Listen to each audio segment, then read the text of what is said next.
Hey guys, I'm Blue Lord, welcome to my channel.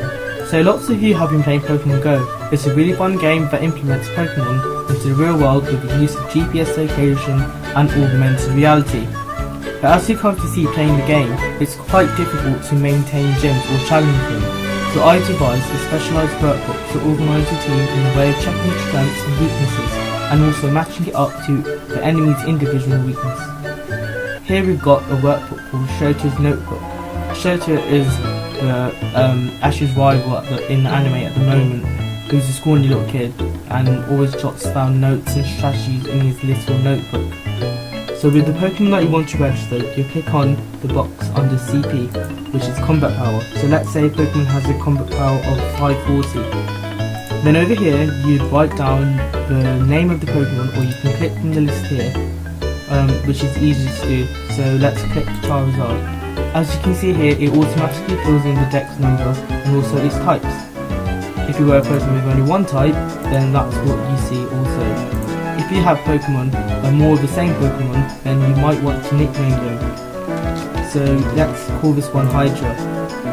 And over here, you'd write down its max HP.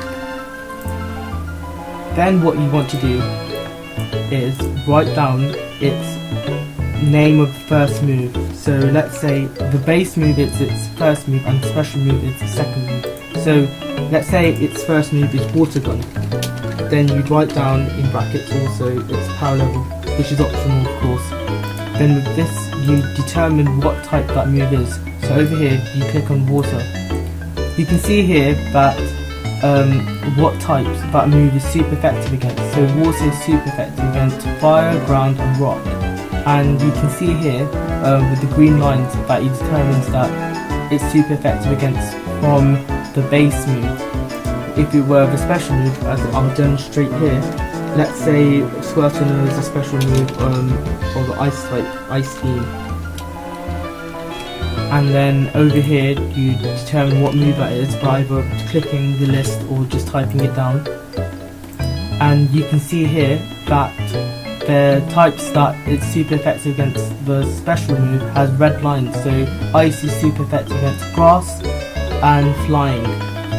But types where it's super effective against both moves will have white diagonal lines. So that means Water and Ice is super effective against Ground. So that will probably be a good matchup against a Ground type. This is useful to see which Pokemon you want to bring against a Pokemon with only one type. But of course, many Pokemon like Charizard have two types, and because of that they have different individual weaknesses. So here's a workbook that I've already made for myself. Over here, if you click on the second page, your Pokemon or your team will be brought to the second page and you can see all its moves. So what you can do is you can click on a Pokemon that you want. So let's say we want to click on, let's click on Venusaur. So as you can see here, it shows dex number and also its type. Then you can see its individual weaknesses here. So Venusaur is weak against Fire and Ice type. And because your team, you've got all your team here, you can see all of its moves and you can match it up to the individual Pokemon here.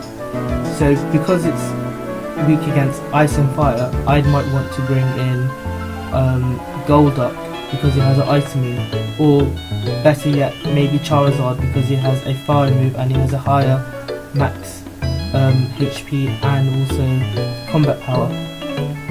If you want to organise your team with the combat power here, let's say we want to make this one over bigger than the second one, so let's make this 1800.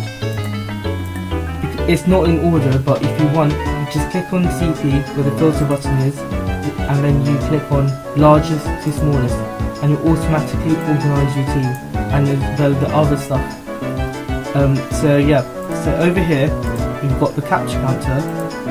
Here's an example already selected. So let's say let's go back to EV, and then you write down how many more EVs you have, including the one you already have. So I've only got the one EV and I've already got 2 candies. So it will show you what candies you have after transferring the extra ones you had. So let's say you had 2 actually, then you'd see that I'd have 3 because every transfer is 1 candy. Then it will show you how many candies you need, and from that it determines how many more Eevees you need to catch and how many more candies you'll have after the evolution. The best thing to do is to save up the max candies that you need in total and then transfer the rest except for the highest one, then power it up a couple of times and then evolve it either once or twice depending on its evolution stages. Over here you can write down your favourite gyms and its locations, and you can also click on whether it's dominated by Valor, Mystic or Instinct. So it will also change the colour here, or if it's blank. You can also click yes or no to see if it's defended by a Pokemon, so this is quite useful in keeping track of what gyms you already have. Over here is the Pokemon nest locations that you might want to type, and also maybe your favourite Pokestops. And over here we've got the Pokedex and just information where it takes from the individual weaknesses. Here are next to 2 pages that you'll receive. The Max CP page shows all the Pokemon in an order of Max CP and also the maximum damage output as well, and also the ideal moveset. And over here you'll be able to find, this is from Cerebi, so over here you'll find all the Pokemon that you can get from the 2k meter eggs, 5 and also 10. And lastly there's the Pokemon type chart that you might find useful. Well, that's it. So I hope you find this useful, and happy Pokemon hunting.